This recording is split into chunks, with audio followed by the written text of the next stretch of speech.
Hello, everyone, and thank you for joining us today. I am Jacqueline Brenner, a pre-med student who has enjoyed meeting other STEM students from around the world through my TikTok and the Discord in STEMPotential. Before we get started, a few technical terms. If your connection is lost, please simply log in again through the link you received when you registered in the Discord. Once the live viewing has concluded, we will post a link to a recording of the webinar on the STEMPotential Discord. Also, we recommend you hide all non-video participants to clear up the screen. If you'd like to ask questions, please submit at any time via the Q&A function at the bottom of your screen. We will collect these questions and answer as many as possible during the discussion. Before we proceed with the panel discussion, I would like to give you all a brief background about STEMPotential.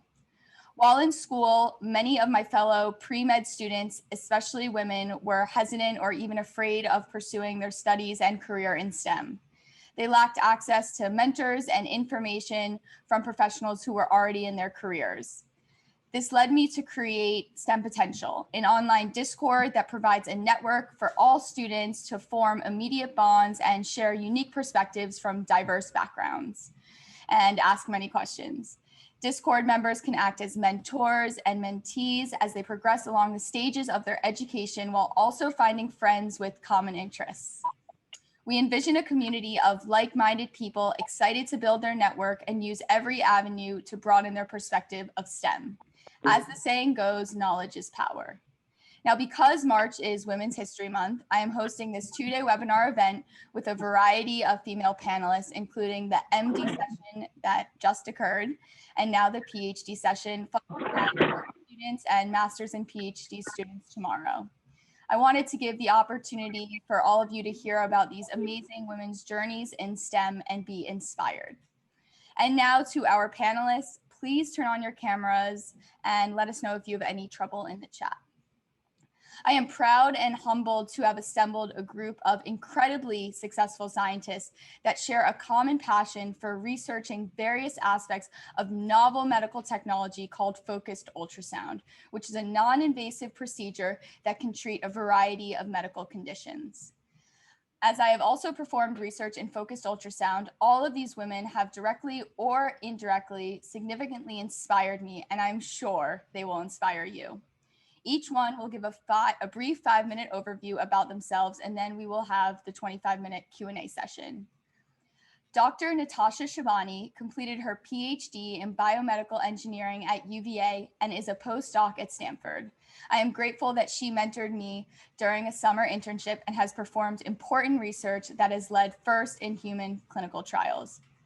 Dr. Elisa Conofago leads a lab at Columbia University and has even designed her own proprietary focused ultrasound machine to treat a variety of neurologic conditions. Dr. Eleanor Stride from Oxford University in England performs critical research with microbubbles that are used with focused ultrasound. Dr. Zhen Xu leads a lab at University of Michigan that has spearheaded important research in histotrypsy, a mechanism of action for focused ultrasound that can mechanically destroy targeted tissue. And finally, we will hear from Dr. Jessica Foley, the Chief Scientific Officer at the Focused Ultrasound Foundation, where she leads efforts with many of the preclinical programs and has dedicated Women in Focused Ultrasound Interest group that has recently hosted a panel discussion after viewing a documentary Picture a Scientist. Now, I am so excited that we will hear directly from the panelists. So if Dr. Natasha Sheybani can start us off. Absolutely. So hi, everyone. It's a real pleasure to be here. I want to thank Jackie and STEMPotential for the invitation to be part of this discussion today. As was mentioned, I am currently a postdoctoral fellow at Stanford University in sort of a hybrid appointment in the School of Medicine, where I'm working in the departments of radiology, oncology, as well as biomedical data science. Prior to that, I completed my bachelor's at the Virginia Commonwealth University, and then went over to the University of Virginia to do my PhD in biomedical engineering for 5 years. And during that time, as Jackie mentioned, I was working on leveraging focused ultrasound technology to potentiate immunotherapies, which are a really exciting class of cancer therapies to treat different kinds of solid tumors, including brain cancer, breast cancer, as well as melanoma. And some of that work, as Jackie mentioned, is now sort of laying the groundwork for potential translation into humans, into women with metastatic breast cancer. So we're really excited about that. I wonder what else I should mention here. I have been, the beneficiary of a lot of, great mentorship throughout my time coming up in STEM. And I am one of those people who's just like so enthusiastic about being able to facilitate that for the next generation. So, I've engaged in a lot of mentorship activities. I've kind of started my own programs, for instance, to teach girls how to code. And those are really exciting activities for me to be able to partake in during really as early as I can remember. But here today, I'm just really excited to be here and to understand what this group would like to know and hopefully answer questions and engage. So perhaps I'll leave it at that. But Jackie, if I missed any critical details, please let me know. Oh, awesome. And now, Dr. Elisa Konofagou, the floor is yours. So I also want to thank Jackie and the organizers for having us here. It's always so exciting for me to have panels like this one because I think we need them. We all need them. And in fact, some of the panelists here had seen a couple of months ago that you mentioned, Jackie. Jessica put together a very nice panel. So my name is Elisa Conofago. I'm professor of biomedical engineering and radiology at Columbia University in New York City. I had a meandering path to get me here from Greece, where I grew up, all the way to New York. So I have been at Columbia for about 18 years now, directing my own lab in elasticity imaging and focused ultrasound. And before that, I was in Boston, in Brigham and Women's Hospital, where I did my postdoctoral research and also had a junior faculty position at Harvard Medical School, where I focused mainly on monitoring of focused ultrasound therapies for cancer treatment. Before that, I was at the University of Houston, Texas, working with the University of Texas Medical School on something different, which is called elasticity imaging, which is imaging of mechanical properties of tissues. And before that, I was in London at Imperial College, where I did my Master's of Biomedical Engineering. And I may have a chance to talk about that a little bit of how I changed my career. I didn't start in engineering. I started in biophysics and chemical physics, and I realized that I wanted to do something where you can build your own device and change the medical world. So Imperial College is where they gave me the opportunity to change my path that way. My first degree was at the University of Paris, where I did, as I said, chemical physics and biophysics. And I love that too, but it wasn't I didn't feel that it was my passion. So I found my passion in ultrasound when I was doing my master's, and then first in imaging and still in imaging, but also in therapeutics.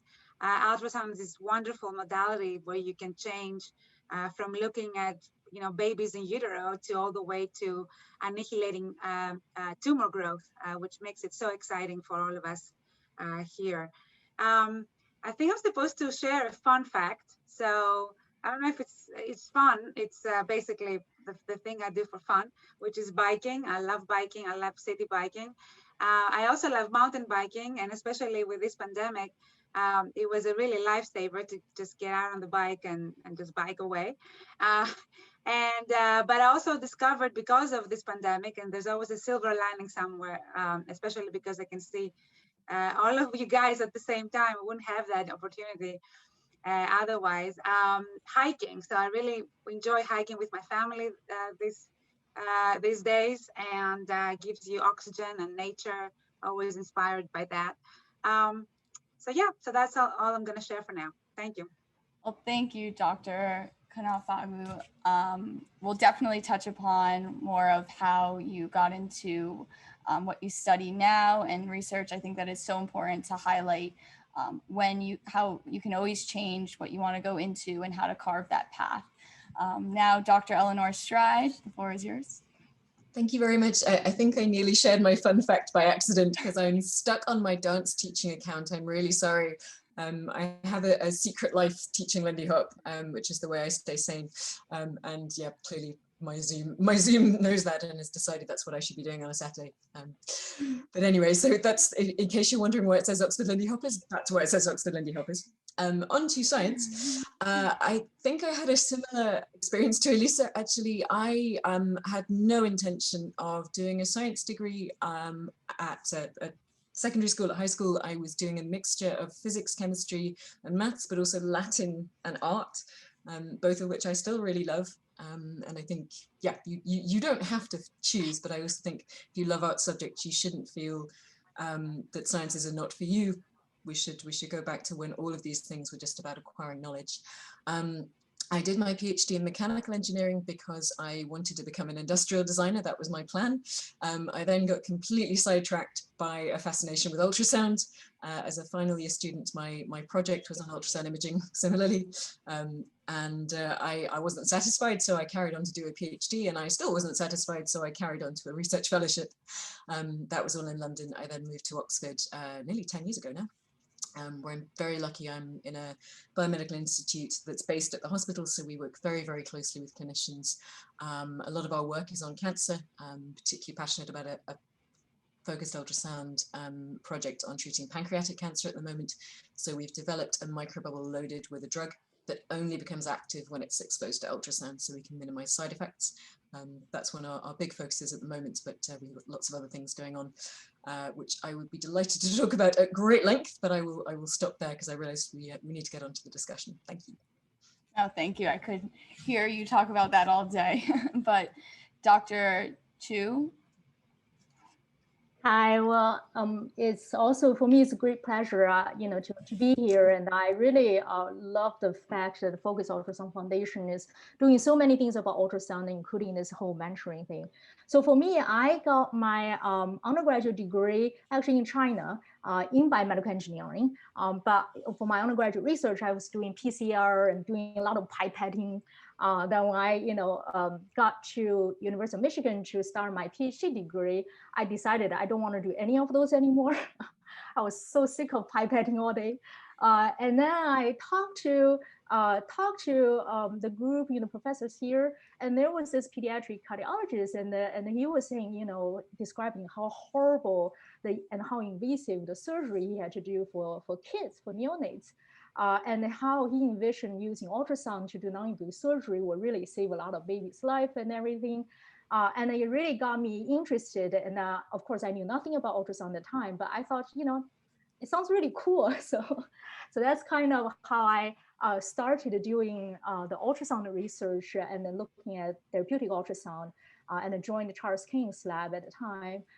And during my PhD, we discovered the phenomenon later was, turning into historypsy.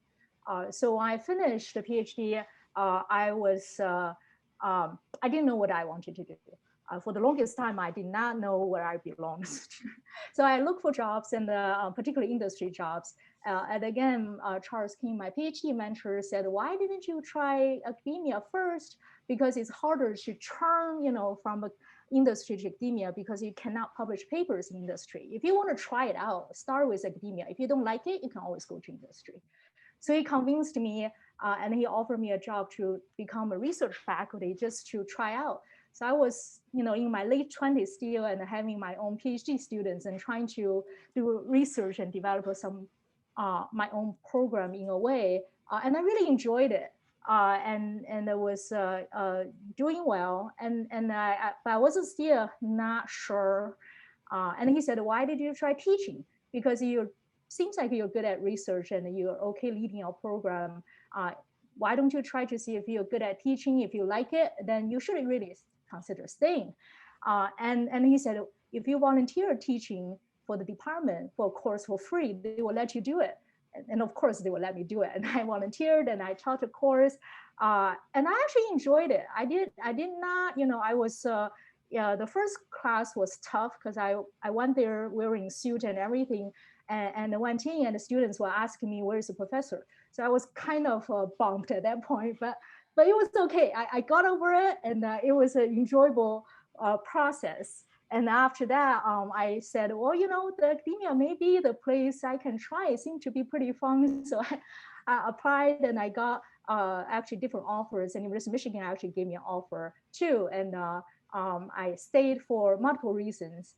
And also at Michigan, because they have various law school, business school, everything. So I also branch out. I took an MBA workshop, took some IP classes to write, learn how to write like professional, IP stuff, and co-founded a company, Histosonics, which is, so histotripsy is a technology that I helped co-invented and developed that uses therapeutic ultrasound to basically perform non-invasive surgery based on cavitation. So it's a mechanical way you can actually remove tissue. Now we're doing it, developing this for cancer, for neurological, and for cardiovascular applications. Histosonics is a company that I have co-founded. They just got IDE approval from FDA, so we're doing clinical trials on treatment of liver cancers with histotripsy within United States. So with 8 medical centers. So far has been, to me, it has been fun, and I kind of get pushed to this route. I still said that if any time I found this is not a place to be, I will go to industry. I have job offers there. So, regarding the fun fact, when I grew up, when I was younger, I was not athletic. My parents would say I would be lucky if I don't fall when I run. Then I met my husband, and he's like a really athletic person. So it kind of got me into doing all sorts of things. Now I bike and run every day. Just like Elisa, it's like the way to keep me sane. And at 25, he taught me how to swim. At 40, my kids taught me how to ski. So I started in summer. We would go out paddleboarding every weekend in the lake, then swim there. And in the winter, we go ski every weekend. But I cannot do snowboarding and surfing. That's a limit for me. Now my family still do that. But I just don't have the athletic genes like my parents, family members. So my husband and kids. So I'm doing, I think so far I'm doing pretty well, enjoying a lot of outdoor activities now, a lot better compared to when I was a kid. I will stop there. Well, thank you so much. And I would also fall if I tried snowboarding. So I stick with walking or running. Lastly, we'll hear from Dr. Jessica Foley. Hi, everyone. And thank you, Jackie. This is a real privilege to be here. And it's wonderful to be on the panel with all of these superstar women in focused ultrasound that I admire a lot. So I'm a little bit different. I'm at the Focused Ultrasound Foundation, as Jackie said, and so I'm not in academia any longer, but the foundation really helps to support I think we support all of the people on this screen, which is really fantastic. We fund a lot of research, and we also do a lot to bring researchers together to collaborate more, but we're really always thinking about the patients that could benefit from focused ultrasound and what can we do to speed up the clinical translation of this technology and get it to as many patients as possible, as quickly as possible. But in terms of my kind of background and how I got here, I do have a long background in focused ultrasound. I did focused ultrasound work when I was getting my Ph.D. at the University of Washington. Before that, I was at Duke University. That's where I did my undergraduate in biomedical engineering. And my Ph.D. was also in bioengineering, using ultrasound for treating different conditions that could be based on peripheral nerves, so pain and muscle spasticity. And then I was kind of like a lot of, or kind of maybe like Zhen said, I didn't really know what I wanted to do. That was really cool that you had the opportunity to stay on, that Charles Kane was such a great mentor in that way. I had an opportunity to go into industry, and so I did that. I went to work at Medtronic in Minneapolis, and that was a really great experience. Then I ended up working for another company, which is a focused ultrasound company called Insightech. And that was also really great. But after kind of 5 years of working there in industry, I was looking for something a little bit different, and I had a passion for really just for like bettering people's lives. And I was thinking about public service, and there's an organization called the American Association for the Advancement of Science based in Washington, D.C. And they have a fellowship program, a science and technology policy fellowship program to bring Ph.D. scientists and engineers into the federal government for 1 or 2 years to work in different agencies or to work with members of Congress and to provide scientific expertise, but to also learn kind of how does government work in terms of using science or not using science a lot of times when they should. So I did that, and that got me to Washington, D.C. and kind of into a different sort of career path, and then had the opportunity to join the Focused Ultrasound Foundation, where I've been for about 8 years now. And I like the nonprofit public service side of scientific research. It's just a little bit more up my alley for what I like to do. But at the foundation, it's fun to just be able to work on a wide variety of projects, everything from really advancing the science through funding, but also I work a lot with advocacy organizations. I live in Washington, D.C. I work a lot with advocacy organizations. We talk to members of Congress to try to see what can be done to push to advance innovative technology like focused ultrasound. We talk to other foundations, like disease-specific foundations like Michael J. Fox Foundation or cancer foundations, to try to collaborate with them to again push treatments forward as fast as possible. So I like that kind of collaboration aspect of my job and being able to build new partnerships. But I guess I'll stop there. I'm thinking of the fun fact. Unfortunately, I don't do a whole lot of stuff. I would say I have a toddler. I have she just turned 2. And so in my free time, honestly, I just love kind of spending time with her. But my husband and I do like running, and we try to do that with her some as well. So that's about it. Well, thank you all for those incredible introductions. I feel so humbled to be in the presence of all of you and to have this discussion. So I think we're going to move into the Q&A portion now. Just to remind everyone here, you can ask questions in the chat, and I will be frequently looking over to make sure I answer those questions. So I've prepared some questions in advance, and all of the panelists, you can respond to any you wish. So after hearing your introductions, I thought it would be nice to start with the question of who and what was your biggest inspiration for choosing your career, or like Dr. Konofagou stated, kind of switching careers at different points and knowing when it was the right time to do that and how that led you to where you are today. Should I start? Absolutely. So it wasn't one thing or one instance or one person for me. It was kind of a combination of things.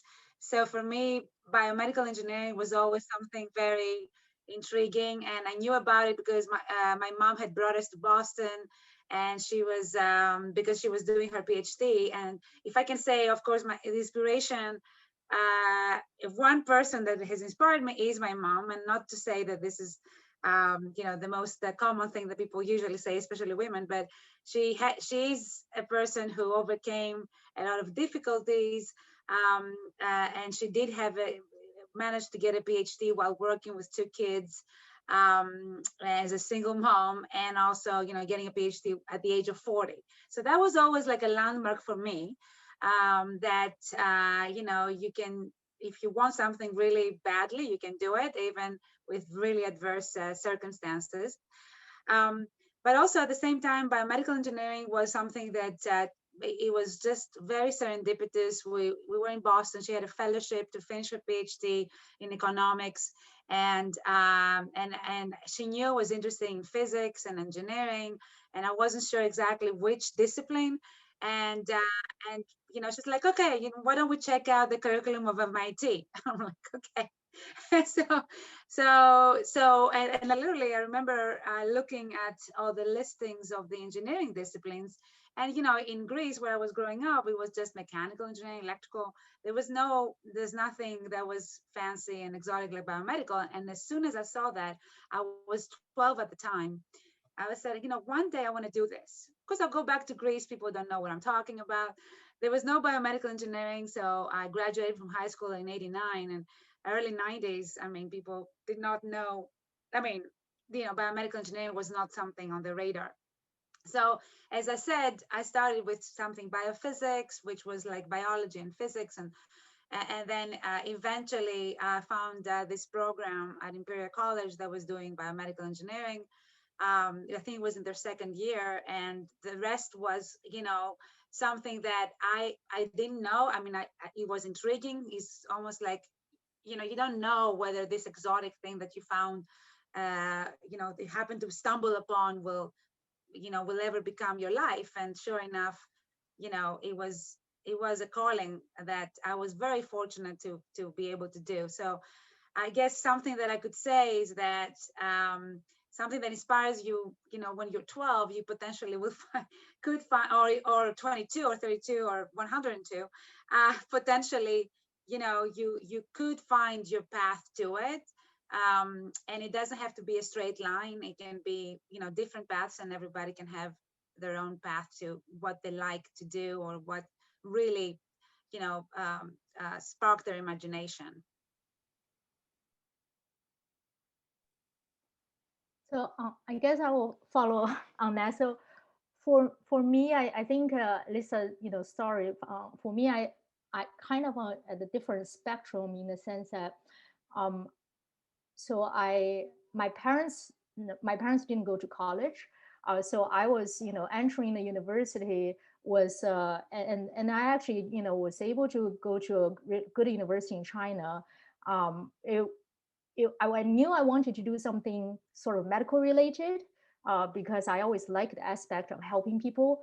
But I was sick a lot as a young kid, so I just don't, I can't go to like I just can't imagine me sitting in the hospital in that just the hospital smell that I described when I was a kid. Like I can't deal with it.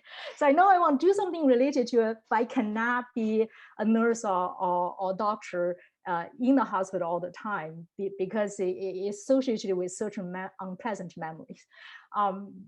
So biomedical engineering seemed to be the perfect thing when I saw it, but it was really new at the time. I was very good at math and physics, so I wanted to do engineering, and the combination of those, it was perfect. But of course, I entered that. That I finished with my bachelor degree. I wanted something more, and then my parents, they don't have enough knowledge. I just applied to schools, and basically got into the best ranking school that will give me full fellowship to do it. And when I entered here, I really think mentoring was really important. I'm internally thankful to Charles Kane, my PhD mentor, who guided me through, like my parents still don't know really what I do. And Charles, like I said, after I finished PhD, he guided me to say, okay, what do you want to do? How to, if I it turned out the academia was a good fit for me, and he guided me through the, how to become a professor. What do you need to know to do this, and what do you need to achieve to get into this? But if it's not my calling, if it's the other way around, I'm sure he would help me out in the other way too. So it was just really, I think, a great mentor who is willing to guide you is so important. And he actually passed away on March 27th, a year ago. So today is a perfect day to remember him for me. So for me, I think the aspiration was finding, and I was just very fortunate all the way through. I always had good mentors, even in my high school, middle school. I always had a great teacher, mentor who really just believed in me and kept encouraging me so I can take the next step. I just feel very fortunate, and I'm hoping that we can continue to do it, even impact someone. That just so incredible. You can make a really important impact on someone's life. and I can only say for me is that the several great mentors along my, kind of my career path that guided me here. So I will stop there. And mine's very quick and is going to sound a little bit weird, but it was actually my art teacher at school. So as I think I said, I really couldn't decide between arts and sciences. I didn't want to decide between arts and sciences. Mainly I think because I kept building stuff in the art room, and she knew I was doing physics. My art teacher took me to the degree show for a postgraduate course on design engineering in London. And it was the first time that I thought, oh, that's what I want to do. There were lots of amazing devices and really, really cool things. And that was the only reason I went to do mechanical engineering. I had no idea what I was getting into. I'd been at an all-girls school. I showed up, I was the only woman in a room full of 100 guys, and I was like, oh, what have I done?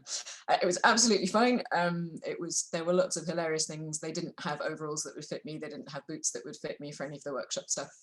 So it was, the first year was quite entertaining, but mainly in a good way. Everyone was actually really friendly and supportive. But yeah, it's all my art teacher's fault.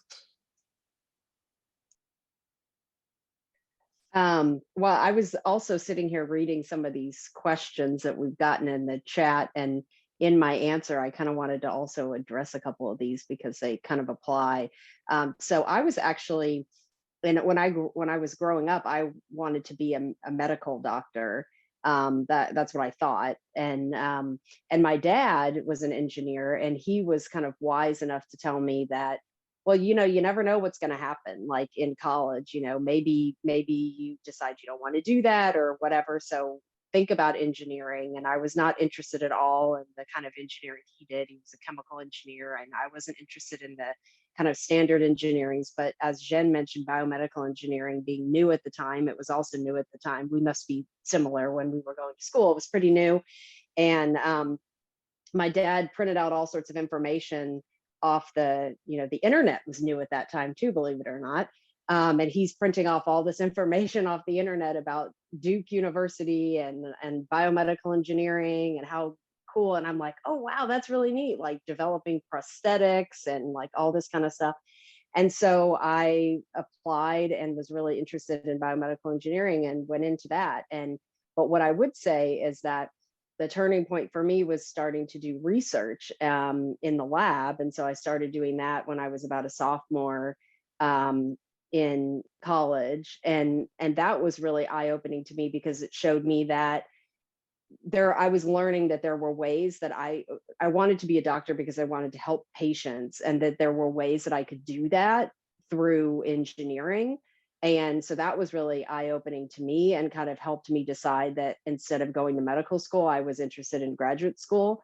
And then someone else asked in the chat, like, what would you tell your younger self, or something like that? And I would say to explore everything, because I kind of feel like I went through this pathway of, especially in undergrad and graduate school, I didn't get involved in as many clubs and things that could have allowed me to explore these other interests that I had, because I was trying to, do well on the exams and take the tests and all those things and kind of move forward. And so say my passion for like public service and things like that, I mean, you could figure that out earlier, and so even thinking about just other types of things, as was mentioned, art, music, whatever it is that you might be interested in, try to explore that if you can. I mean, obviously you're, likely thinking about your school, your grades is the most important thing, but trying to explore as early as you can. And that might awaken interesting things in your soul or your brain or whatever to tell you that, maybe I'm interested in doing something else. So that would be my big advice.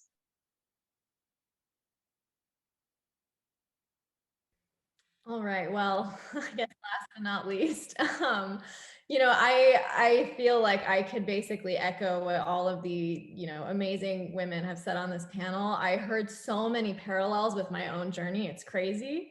I too, actually, much like Dr. Konofagou, drew inspiration from home. So my mom also got her PhD in computer science when she had 2 kids. She was much older than I was at the time. So now I think looking back, she's like, you know, wow, if I were to accomplish anything, it was to like inspire my own kids to get a PhD. I think that she feels that's like one of her biggest accomplishments. And my brother is actually working on his PhD now too. So I feel very fortunate that I didn't have to look far for a very strong female role model in my life. But the reality is that coming into biomedical engineering, I kind of became the black sheep of my family. No one does anything biology related. No one really understands even what I do, despite having technical backgrounds.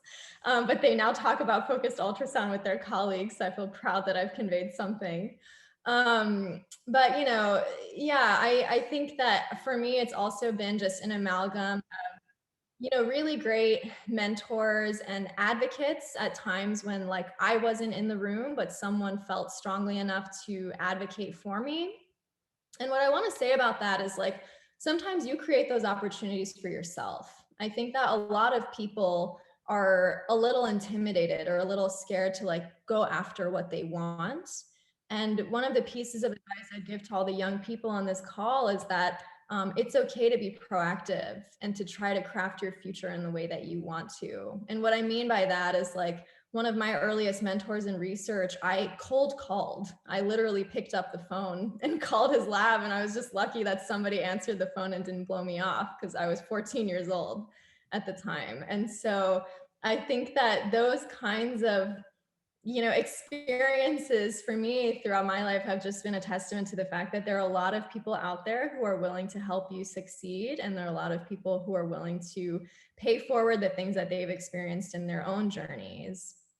And I don't want to speak on behalf of everyone here, but I know from my experience, having interacted with everyone on this panel, that is so true, even of the women who are speaking today. I think we all want to see, you know, women in the younger generations, men and women alike, you know, succeed and come up the pipeline. As far as my journey goes, I'll just add to that I was confronted with the same decision when I was, I guess, in high school / undergrad. I for sure thought that I wanted to become a medical doctor and had really mapped out my entire pathway, you know, around that. And I actually gained admission to a medical school through like a joint program at the age of 16. And at that time, I knew that I wanted to study biomedical engineering, but I think I was more intrigued by how it was sort of this amalgamation of math and science and engineering. But I didn't really know what BME entailed until I actually got into the coursework. And when we got into the more intense coursework, I saw this divergence in my class where some people really, really loved it and some people really suddenly realized it was not for them. And luckily, I fell in that first camp where I fell so in love with this field that I realized, like, you know, that in combination with all the research experience I had been accruing was really telling me something. And I think I had a hard time listening to it at first. But, you know, at the end of the day, I'm so happy with the decision I made to go pursue my PhD. And I was 19 when I started my PhD in BME. And again, it was a leaps of faith and a lot of happy coincidences that led me into the field of focused ultrasound. I mean, I basically fell into it and haven't really looked back. But I think I'm mentioning all these things just to say that a piece of advice I would give, especially in this like hyper-competitive world that we live in, I feel like a lot of people on this call are probably under a lot of pressure. You think, you know, your grades are everything, the decisions you're making about your extracurriculars are everything. But the one piece of advice I would give is you can't always plan everything out. You have to trust the process a little bit. And if you have a good head on your shoulders and you know that you have a certain ambition in mind for yourself, then just trust that that ambition is going to lead you in the right direction, and trust your gut sometimes on, you know, the things you enjoy. You could be successful doing many different things, but sometimes if we're surrounded by enough people who are telling us, you know, this is what I want to do, this is what I have to do, you kind of get reeled into that culture a little bit. So try not to plan everything out. And I know looking back, I did that for a while, but I would never have imagined being where I am today. And I couldn't be happier about where I did end up. So I'll leave it at that.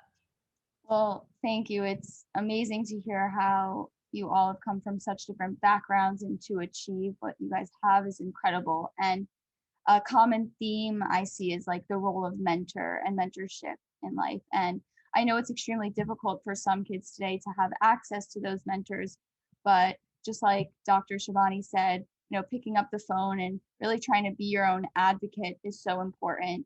So also along the lines of, any career in STEM, it takes a lot of time and a lot of years, especially with a PhD. So I wanted to address some questions in the chat, and one that I was thinking of as is many years of getting a PhD exhausting, and how do you maintain your mental strength and focus throughout those years in your journey? One word, sleep.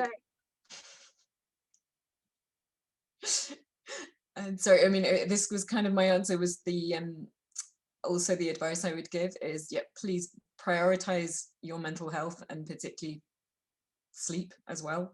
Really, don't spending 24/7 in the lab is not going to get you a PhD. It's actually much more important to feel energized and awake and able to think creatively, because that's how you will actually make breakthroughs. So I think that's one thing I would say is, don't get peer pressured into thinking, oh, if I'm not in the lab, then I'm not working. It's not true. And I think the other thing is, yeah, make sure that the problem that you are trying to solve, whether it's trying to find a better treatment for cancer or whatever it is, that really inspires you, so that you can take a step back and remind yourself, no, what I'm doing does matter. I do care about it. And the fact that my experiments have failed for 3 weeks in a row, or possibly 3 months in a row, because they may well do, that doesn't mean you should stop. I definitely second that. Mental health right now is what we all need to protect. And it's so easy to lose it, and so difficult to regain it. So I would say, PhD is a journey. So you can't just hold your breath till you get your degree, because you're gonna suffer. You're gonna be in pain. Two things I would say: definitely before you go and do spend some years of your life into a research topic that you like or love, do some homework, not just scientifically, but find out in that lab that you're going, what it will entail. Because, for example, some people shine in competitive environments where it's similar to what Eleanor said, that nobody sleeps and they're all day in the lab, they sleep in the lab, they wake up in the lab, and they basically also want to do things faster and better than you. Okay, if you survive in this kind of environment, which I definitely don't support, but if this is your lifestyle, and somebody has approved it, you probably, and okay, well, I'm gonna say, think about it again, and if this is what you want, go ahead. But I would advocate there's a healthier and sanier way to do a PhD, which is basically talking to the students there, especially the students, to the postdocs as well, but definitely the PhD students, and what has been their experience, what is it they like, and how is their mentor interaction going, right? So if and of course, you have to make sure that you fill in the gap. Sometimes they're not going to talk to you, or you can avoid the question. So that's for me a red flag, right? If they don't say this mentor is really there for me, supporting me, if I do have 1 million experiments failing, they don't expect me to sleep in the lab. And also the fact that they're showing you how to approach something, how to think. This is the PhD is really not necessarily to revolutionize the world, because it's very difficult to do this during your PhD. But just to learn how to think, how to approach things, that's already a huge achievement in any PhD. And so if you don't find, if the mentor is absent, or the mentor is too demanding or condescending, because these mentors do exist, let's face it, then I would think twice before going to a lab like this for a long time, because it can feel a lot longer than it actually is. And sometimes actually you may find yourself having to quit. So if you do your homework though, and then you think it's still a good fit, you will be supported. maybe not always by your mentor, but by your peers and by some committee members in your thesis. There's people there to support you. But you have to make sure that it's the right fit for you. Yeah, and I agree with all of that. I would just add, and this is not even necessarily from my experience, but my husband also has a PhD, and from his experience, and I've heard this for also as I've gotten more in this policy world, I've heard this from some people there as well, that sometimes even when you're in the midst of your PhD, you like what you're doing, but you realize that you don't want to be in the lab forever, and that's okay, and that there's still value in your when you're in the midst of it. There's still immense value in completing your PhD and doing that project. And as Elisa said, you learn so much about, like I've found that being in all these different areas that I've gone to, just having completed a PhD and what you go through in that process of whether it's a scientific method, whether it's learning how to convey very complicated scientific details of things to lay audiences, writing, all these things that you do are immensely valuable. And so I would say, as like my husband did, he realized he wasn't going to go and do, he was interested in policy. And so then find ways that you can learn about that sort of thing. And so then if your experiments aren't working and you're struggling and whatever, like it may not, it may be hard, and you may think, oh, this little experiment isn't even what I want to do for the rest of my life. Why am I doing this? But you're still thinking about, what am I learning during this whole process? And what is this going to teach me that I can finally, get through it and complete this thing? And then how can that set me up for being better at the next thing that I do, and try to explore those other things while you're also getting the PhD. I find that it's probably different now than when I was there, but a lot of people in their PhD programs know that you can go into academia and they know that you can go to industry, but they don't know a lot beyond that. And so those are the types of things that if you think that you're interested in something else than what is like the traditional pathway that people in your program are going to, explore that. And I didn't really explore any of that until later, after being in industry for a handful of years. But I think that's important, because there actually are many different pathways that a PhD can take you, and they're all valid and they're all great, and they're just different things are a better fit for different people. So I think I just want to follow up to add that I think Elisa, Eleanor, and Jessica spoke really great. They cover everything like in terms of PhD. I think some of the questions in the chat are also kind of asking, as undergraduate student, if you encounter bad times. Everybody go through hard times, right? How do you deal with? And for undergraduate, they may encounter bad get bad grades, and that feeling that this is feeling down and all that. How do you deal with it? I would say, again, mental health is very important. And if you get a bad grade, remember, this is not end of the world. It's, in the long term, things will recover. Even though at the time, getting a C may feel like the end, but it's not. And for me, I always go to my family and friends and get support, and also look at a big picture. If you there's a lot of ways you can take to go to where you want to go. Even with bad grades, you can still get into a PhD program, for example, if you have good research experience, right? Of course, you can also explain in your personal statement why you got a good grade. Maybe you just had a bad semester, you had some personal matters. Those are all taken into considerations. Remember, we are all human. We all went through those. So even the reviewers will understand.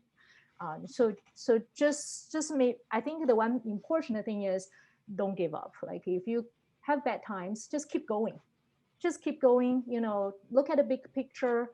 You will always get where you want to get if you just keep going. So I will stop there. I think not being afraid of failure is something which we're not very good at, and I think we're getting worse. I think one tiny thing, oh God, it's all gone wrong. And no one is going to ask you in 10 years time, so what grade did you get on that particular piece of coursework in this course? It's not going to happen. And you can learn from failure. When things go horribly wrong, it can actually teach you. And I think accepting that and realizing that it can be a positive is really, really hard, but it's very, very valuable. It takes some time and effort. But yeah, it's been said before, try stuff. You won't know until you try. Don't be afraid that it might go wrong. There will be things that go wrong. That's life. It's how you get through them that's actually the important thing, and you only find that out by doing it. I think that's so important to highlight, Dr. Stride and also Dr. Chu, on mentioning how, you know, there's so many things we're going to come upon in our journeys and struggle with, but it's about just getting through it and realizing and looking at the bigger picture.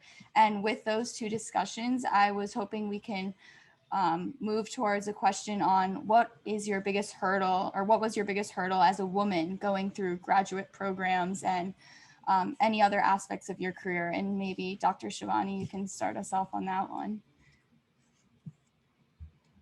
Sure. You know, I think I have to preface this by saying that I think I have been very lucky in my journey. Like, you know, at the end of the day, I hear really awful stories sometimes of what women in science have gone through and sort of had to put up with. But I feel very fortunate that I think things have improved and are continuing to improve substantially for my generation. So we're, I think, a lot more protected from some of the challenges and hurdles that women and generations prior to mine have dealt with.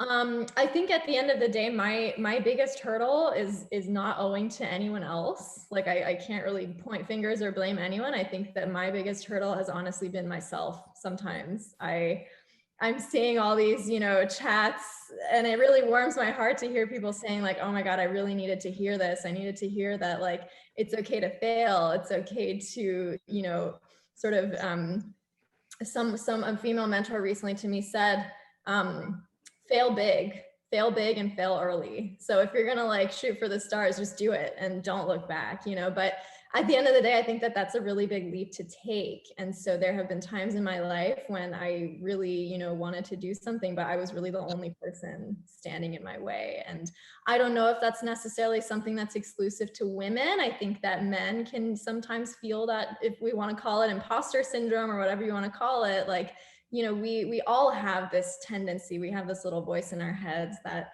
maybe casts a little bit of self-doubt every now and then. So I've worked a lot on myself to, you know, just kind of overcome that and to trust myself and my choices all the more. And I found that it's a process.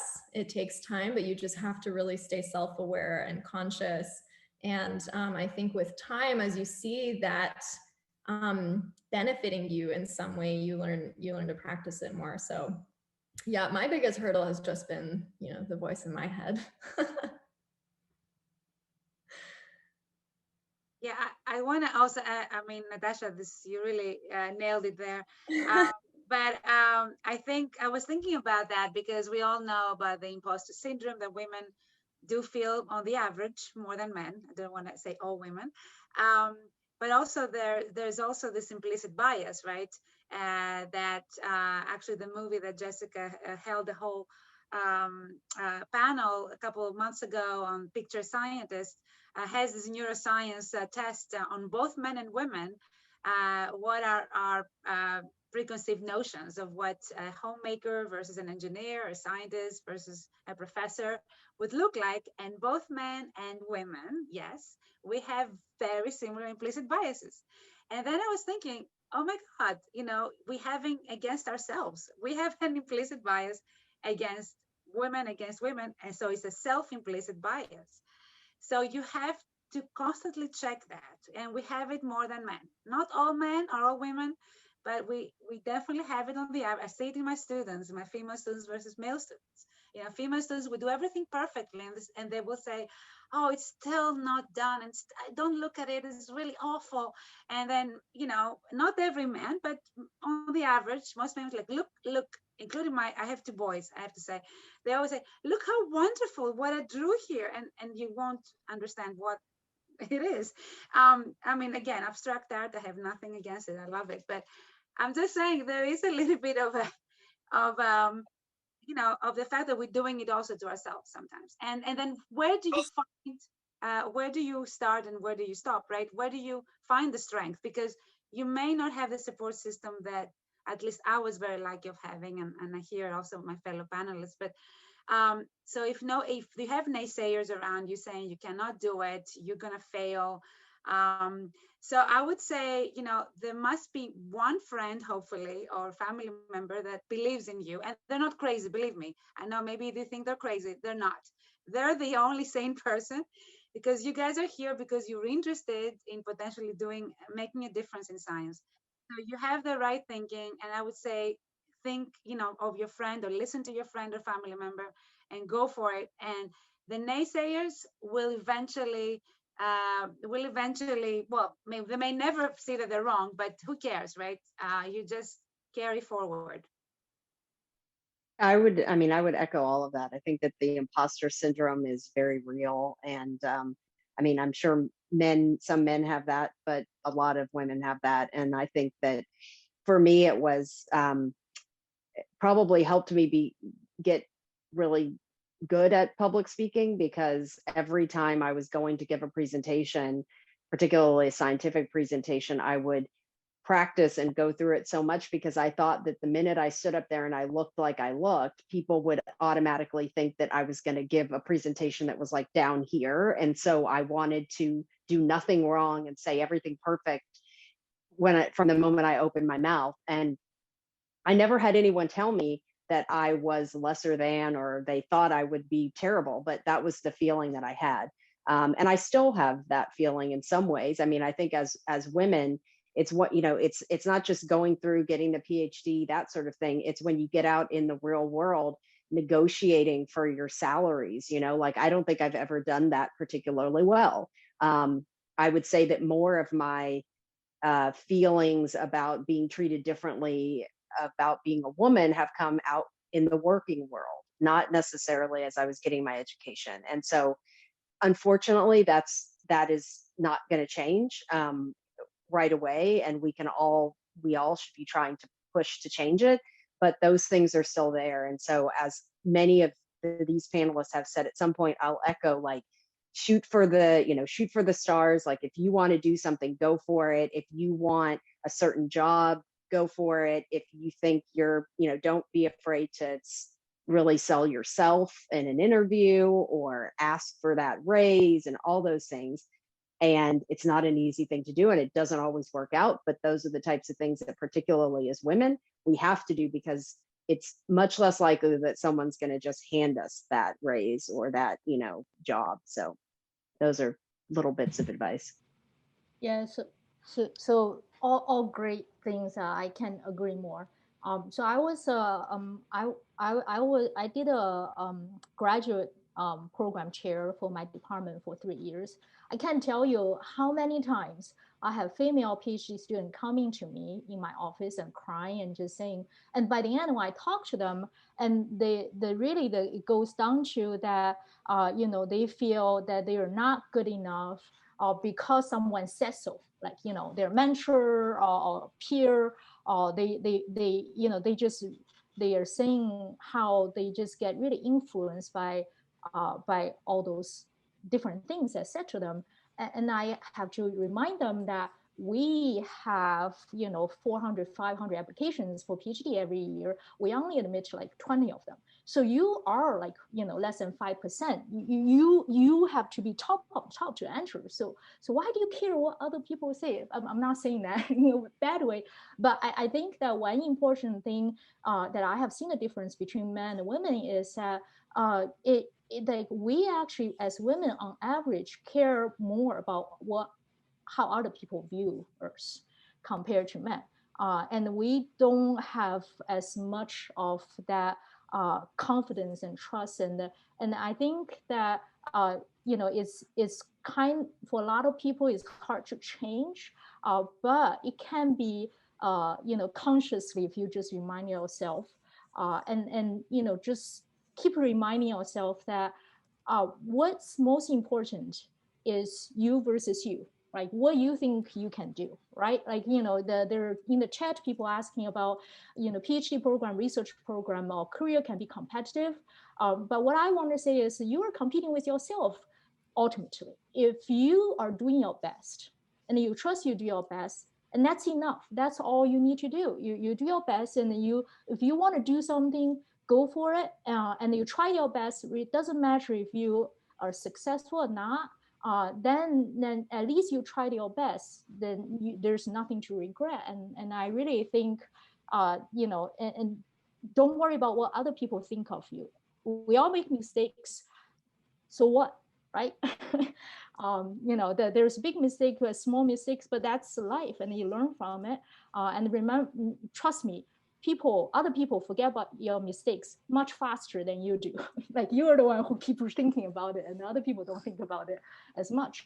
So I feel for at least the women I have seen, like that kind of is the biggest thing. I really just think that just don't get influenced too much by what other people view of you. Just believe in yourself.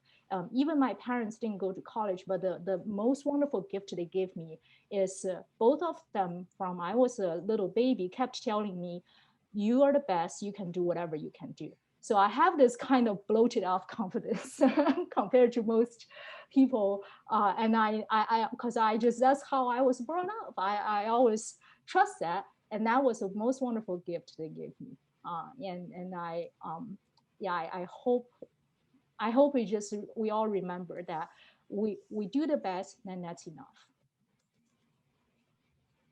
And I think, remember, the scientific method is your friend. When you're having that crisis of confidence, look at the evidence.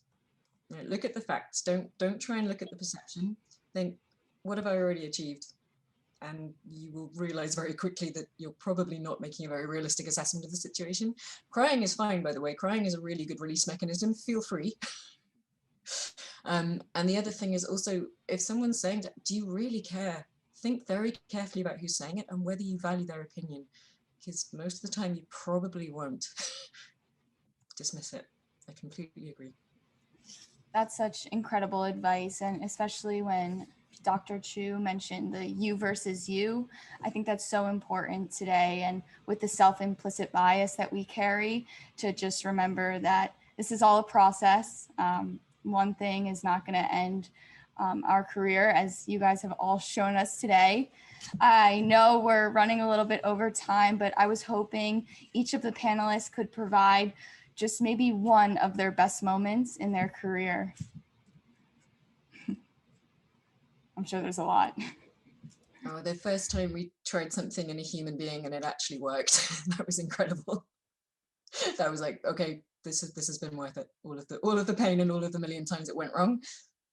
Finally, something actually worked, which was amazing. And yeah, hopefully we'll see that make a difference. Yeah, I second that, by the way. That's I think one of the advantages of biomedical engineering is that at some point, not always, you have a lot of ideas, and a lot of ideas fail, let's face it. But at some point, if you keep at it, and that's why it's important to have that mental health that we're talking about, then, because of your expertise and your confidence always building up as you try something and you know what works and what doesn't, you should be, at some point, see something in the clinic. And that's really a huge satisfaction. So through the FAST Foundation, we have also been able to do an Alzheimer's opening in an Alzheimer's patients, opening the blood-brain barrier safely, which is always good. And without any companies, so just our lab, and we're just very, very proud of that after 15 years in the making to see that happen. Yeah, I would echo that. For my career-wise, it's the same thing when we had a histotripsy first trial, and the liver cancer patient got treated, and then there was one patient tried everything, failed, and the late stage, basically was given a death sentence at the time. But then after the treatment, that the tumor that got treated and the off-target tumor all started shrinking, and he actually returned to standard therapy. So seeing a video of him saying that I'm strong now, and that was really incredible. But another moment highlight, I would say for my life, is my 10-year-old girl said to me one day, she said, "Mama, you are great. I want to be you when I grow up." And that was a highlight of my moment. I must have done something right for her to say that. So yeah, so that would be that's I would say that would be something I will always remember.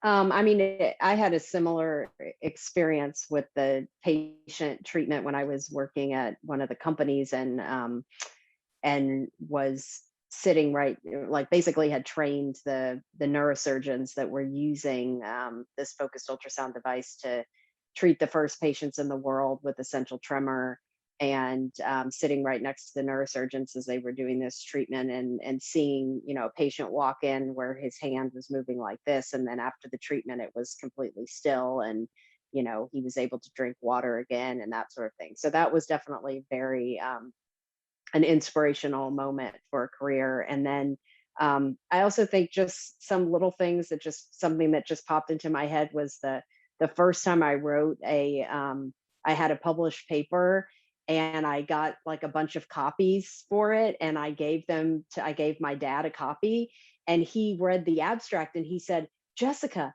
I actually understand what you did." And it was like this most amazing experience that like my dad, who had no background in biomedical engineering or any of this, understood it. So that was very proud. I don't think that I can say anything at this point that hasn't been said. I mean, you know, I agree. I think one of the beauties of biomedical engineering, and the reason that I have stuck with this field for so long and don't want to leave, is because you really, if you want to see your work translate into human impact, you have the ability to do that. And so I was very fortunate during grad school to be working on really translational projects. And again, if I'm lucky in the coming years, I might get to see that, you know, patients with breast cancer will benefit from this paradigm that we worked on. And I just find that so deeply gratifying. I think another sort of prideful moment for me was actually, again, not to be redundant, but also an interaction I had with my dad, where, you know, my grandfather, unfortunately, was diagnosed with cancer and passed away while I was in grad school. And I was actually like maybe in my third or fourth year of grad school, where I was kind of like stuck in a rut. You know, experiments weren't going great and things were tough, and I was really working hard to keep myself motivated. And my dad calls me very late one night. He had been doing a lot of reading around my grandfather's, you know, disease and options and treatment pathways, things like that. And he just he called me with this, you know, very serious voice, and he was like, "Natasha, you know, what you're doing is so important." And I was like, "Oh, you know, wow, really? You think like I'm just doing this, just doing like working in one little corner of the world? What are you talking about?" And he was like, "No, cancer is hard. Cancer is a hard problem. And like, don't lose motivation, because what you're doing is so important." And it's a complex issue, and we need more people to be tackling this. And he just said all these really like inspiring things, but it's just like in that moment, the tone of his voice was just kind of like, you know, don't give up, keep doing what you're doing. And I feel like part of me really needed to hear that in that moment. To bring the conversation full circle, I will also say some of the most prideful moments of my career have been ones where I was told I can't do something. Or I was told to leave something to the boys. I've literally been told that before. And I think that sort of sentiment of let your haters be your motivators has definitely worked out for me. I know that there have been times when it wasn't about the thing that I was told, but it was more about taking that moment to look inward and understand whether this is speaking to like an insecurity of mine, or if there is, you know, something that I need to do to sort of improve myself, because why not? And so some of the best, you know, career moves or education moves that I've made have sometimes just been a function of looking inward when I was told that I can't do something, and then making that decision for myself about like, do I need to do this? Do I need to prove something to myself? And so, yeah, I think I'll leave it at that. Well, it's amazing to hear all of your successes and how far you've all come, and to go off of what Dr. Sheybani was saying, whether it's a self hurdle or someone else telling you can't do something, just remembering, someone in the panel said at some point, fail big. And for me, that was, one of the biggest takeaways on top of everything you have all said. So I know there are so many other questions in the chat, and I wish we had the time to address them, but just over the course of this hour, it has been such a humbling experience to have these amazing panelists share their stories and their advice. So I just want to thank again everyone for joining this panel discussion. I am so appreciative of this moment, and I know I have learned so much from today. Please note that the recording of this webinar will be available on the Discord soon. And I look forward to interacting with all of you on STEMPotential and setting up events like this for our community in the future. And I just want to say thank you again to all of the panelists, and I hope everyone has a great evening.